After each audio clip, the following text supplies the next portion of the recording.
Hey everyone, Reed here with Big Strong Book, and today we're going to be going over the first part of Hart Crane's The Bridge called Ave Maria. So this section is in the complete poems. It is about a little over 3 pages long, 93 lines by the look of it.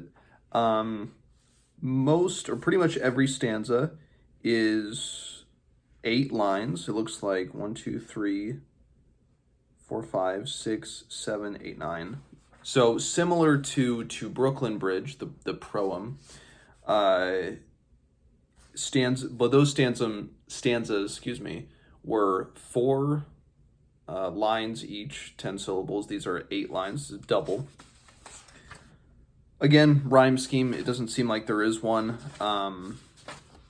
And this is interesting because unlike, I guess, the more general omniscient, when I say omniscient, I mean where a perspective is not taken at all into Brooklyn Bridge. You could argue that it is just Hart Crane himself who is the narrator, the observer, the poet of that first bit. The second one, Ave Maria, is from a historical figure's perspective, and we'll get into that in a second. First of all, Ave Maria opens with an epigraph from Seneca, from the Roman Seneca. It's in the epigraph is in Latin, so I had to look up. It's a well-known quote. I forget which of Seneca's works it's from, but I will try to read it here in the original Latin. We'll see how good my Latin is. And then I wrote down what the translated version is just by looking it up. So, Seneca says, Venient annis secula seris, quibus oceanus vicula rerum, laxit et ingis patiet tellus, tethisque novus dedigat orbis, nexit terris ultima thule. Nonsense to you or I, but it's quite profound, and it works in well to what Ave Maria is talking about. So, translated from Latin into English, that says, there will come an epoch late in time when ocean will loosen the bonds of the world and the earth lie open in its vastness, when Tethys will disclose new worlds and Thule not be the farthest of lords. Tethys, Thule, not my Roman reference points are lost on that. But there will come an epoch late in time when ocean will loosen the bonds of the world. Sooner or later, we'll kind of all fall apart. Ocean will loosen the bonds of the world. It can also, it could also be an appeal to nature almost too, that no matter what we do, nature will still be there in the end, but that could just, of course, be me projecting. So, Ave Maria, let's dive into it here. And I didn't notice this at first, but depends on what version you have. I don't think this is the editor helping us out. I doubt it. I would like to think that they wouldn't, but it's good. I'm always glad to have help. Here you can see it kind of there on the side of the page is a little explanation, pretty much, that sets the scene, but it's off to the side and you might not notice it or think to read it, but it's essentially, it sets the scene. So that says, Columbus, Christopher Columbus, alone, gazing towards Spain, invokes the presence of 2 faithful partisans of his quest. So, looking towards Spain, you assume, and from this, it both seems like Christopher Columbus is not in the West Indies or in America, but that he's actually in Spain, but he's just addressing the king and queen of Spain as if he was there. Glad I found that and read that, because I would definitely would have been at a little bit of a loss. I think I would have gotten it eventually, but it would have taken a while had I not had the context that this is supposed to be Christopher Columbus. So I'm going to go ahead and read all of Ave Maria now, and then we'll dive into it. Be with me, Louis de Saint-Angel, now. Witness before the tides can wrest away the word I bring, O you who reigned my suit into the Queen's great heart that doubtful day. For I have now seen what no perjured breath of clown nor sage can riddle or gainsay. To you too, Juan Perez, whose counsel fear and greed adjourned, I bring you back Cathay. Here waves climb into dusk on gleaming mail, invisible valves of the sea, locks, tendons crested and creeping, troughing corridors that fall back yawning to another plunge. Slowly the sun's red caravel drops light once more behind us. It is morning there. Oh, where our Indian emperies lie revealed, yet lost all, let this keel one instant yield.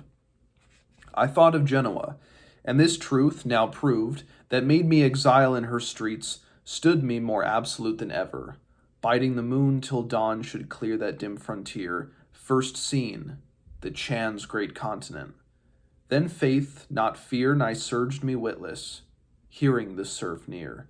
I, wonder-breathing, kept the watch, saw the first palm chevron the first lighted hill, and lowered. And they came out to us crying, the great white birds. O Madre Maria, still one ship of these thou grantest safe returning, assure us through thy mantle's ageless blue. And record of more, floating in a cask, was tumbled from us under bare poles scudding. And later hurricanes may claim more pawn, for here between two worlds, another, harsh, this third, of water, tests the word. Lo, here bewilderment and mutiny heap whelming laughter, and shadow cuts sleep from the heart, almost as though the Moor's flung scimitar found more than flesh to fathom in its fall. Yet under tempest lash and surfeiting, some inmost sob, half heard, dissuades the abyss, merges the wind in measures to the waves, series on series, infinite, till eyes, starved white on blackened tides, accrete. Enclose this turning rondure hole, this crescent ring sun-cusped and zoned with modulated fire, like pearls that whisper through the Doge's hands. Yet no delirium of jewels. O Fernando, take of that eastern shore this western sea, yet yield thy gods, thy virgin's charity. Rush down the plenitude, and you shall see Isaiah coming, counting famine on this lea. An herb, a stray branch among salty teeth, the jellied weeds that drag the shore, perhaps tomorrow's moon will grant us Salta's bar. Palos again, a land cleared of long war. Some Angelus environs the cordage tree, dark waters onward shake the dark prow, free. Guess there's a little bit of a rhyme scheme here coming on it. O thou who sleepst on thyself, apart like ocean athwart lanes of death and birth, and all the editing breath between dost search cruelly with love thy parable of man, inquisitor, incognizable word of Eden in the chained sepulchre, till into thy steep savannas, burning blue, utter to loneliness, the sail is true. Who grindest ore, and arguing the mast, subscribest holocaust of ships, O thou within whose primal scan consummately the glistening signores of Ganges swim, who sendest greeted by the corposant and Tenefier's garnet, flamed it in a cloud, urging through light our passage to the Chan, Te Deum laudamus for thy teeming span. Of all that amplitude that time explores, a needle in the sight, suspended north, yielding by inference and discard, faith in true appointment from the hidden shoal, this disposition that thy night relates from moon to Saturn in one sapphire wheel, the orbic wake of thy once whirling feet, Elohim, still I hear thy sounding heel. White toil of heaven's cordons, mustering in holy rings all sails charged to the far, hushed gleaming fields and pendant seething wheat of knowledge. Round thy brows unhooded now, the kindled crown, asseated of the poles, and biased by full sails, meridians reel thy purpose, Still one shore beyond desire, the sea's green crying towers a sway, beyond, and kingdoms, naked in thee, trembling heart, Te Deum laudamus, O thou hand of fire. There's a lot here. I'll try to be succinct and brief as can be, for the sake of all you watching. So, as we know, as the story goes, the legend that all of us in America, I'm sure, grew up with in elementary school, Christopher Columbus set out to find a new passage to the east by going west, thinking that they would happen upon India.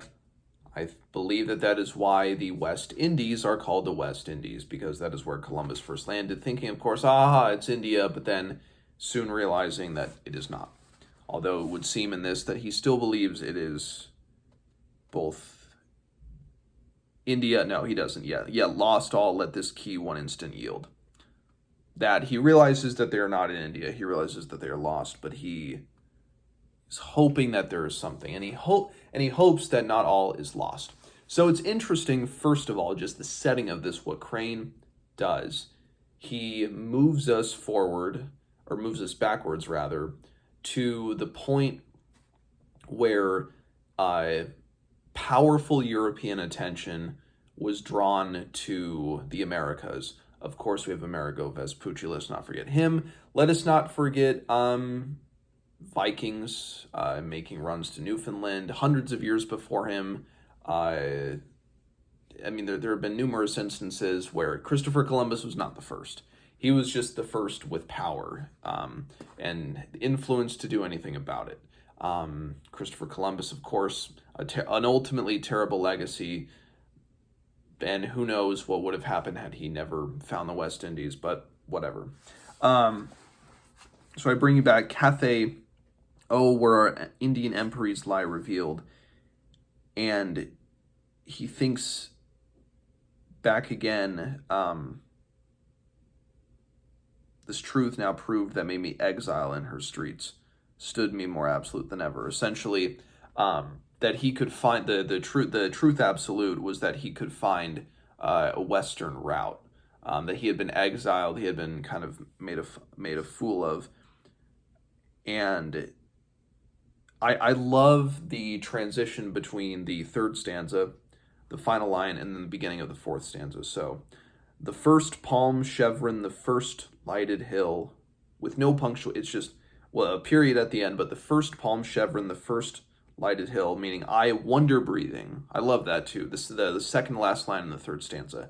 I, wonder breathing. I've never heard that. Wonder breathing. Kept the watch.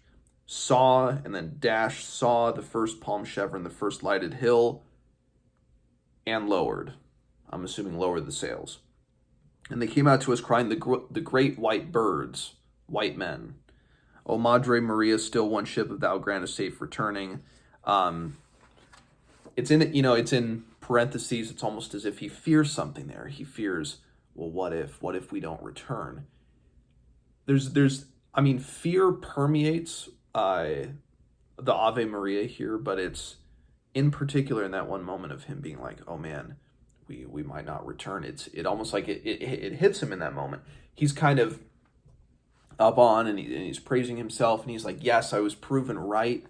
I'm in exile no more, but he might be in exile if things go south. And then referring to just the chaos that the water brings, the chaos that the ocean brings, I think is fascinating. It makes me wonder where this truly will go in terms of, thinking about the bridge, and water tests the word. Bewilderment and mutiny heap whelming laughter, and shadow cuts sleep from the heart, almost as though the Morse flung scimitar found more than flesh to fathom in its fall. That's a great line. And he gets sucked into that. And yet yield thy gods thy virgin's charity. O Fernando, take of that eastern shore this western sea. Take it, yet yield thy gods thy virgin's charity. As if he also knows in that moment the terrible cost that it will bring, the terrible cost that Europeans will wreak upon the continents, not only through violent measures, but of course, as we know now, through pathogens. Columbus and his men, certainly later with Cortez and the conquest, the Spanish conquest of Mexico, all those individuals had immunity to pathogens that natives to the Americas did not, and died off in a great and tragic number. So it's almost like he's aware of that. Yet no delirium of Jules, O Fernando, take of that eastern shore, this western sea. Take it, please. Yet he doesn't want to get too greedy, yet yield thy gods, thy virgin's charity. Rush down the plenitude and you shall see Isaiah counting famine on this lee. There's famine here. We're dying. I almost thought it said disease for a second, and my point would have been proven right. And he's so obsessed. And one thing that I love the lines, looks like 73 to 80, where it's almost like a moment of quiet throughout this section. It's a moment of all that amplitude, that amplitude that time explores, a needle in the sight, suspended north, yielding by inference and discard, almost like their mortality is fixed. Their success hinges upon a needle in the compass. And if that needle holds true, yielding by inference and discard, faith in true appointment from the hidden shoal, this disposition that the knight relates in navigating by the stars, from moon to Saturn in one sapphire wheel. I love that too. The orbic wake of thy once whirling feet, Elohim, still I hear thy sounding heel. In holy rings all sails charged that far. I love this imagery. Thy purpose still one shore beyond the desire, the sea's green crying towers a sway beyond. And then the direct kind of staggering in kingdoms, naked in the trembling heart, to Deum laudamus. God, hear a prayer, O thou hand of fire. To then leave it on, O thou hand of fire, O thou hand of fire. Calling on God, calling God down, O thou hand of fire, and kingdoms naked in the trembling heart. Kingdoms naked in the trembling heart. Is he talking about Spain? Kingdoms naked in that they're fearful, that they're afraid, that they're fragile? I don't know. To Deum laudamus, O thou hand of fire. If he wants God to wreak havoc, I don't know. Anyway.